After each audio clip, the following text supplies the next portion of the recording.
Welcome to Pindar Poetry. We hope you learned something new.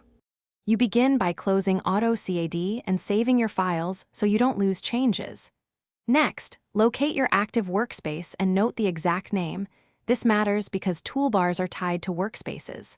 Once done, back up the QX file and any custom profiles. This protects your custom menus. Now relaunch Autocad and open the Options dialog. You'll use it immediately to reset interface elements and ensure the software reads your backed up config correctly.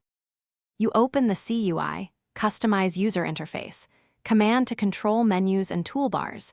This is where the real work happens. In QE, import or load the QX backup you saved, then expand menus and toolbars to reassign items to your current workspace. After mapping, use the workspace switching tool to apply the updated workspace so toolbars appear. Make sure to save the modified QX and exit the editor. This writes the changes to disk and readies Autocad. You finish by refreshing Autocad. Run region and then type menu load or reload to rebuild the menu database so new elements show.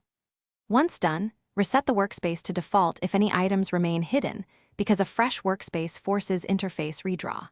If toolbars still fail to appear, run the Autocad repair utility or restore registry-backed settings from your backup. These steps address deeper configuration corruption. Finally, verify custom commands work and save a new QX as your recovery baseline. Thanks for watching. Consider subscribing if we helped you.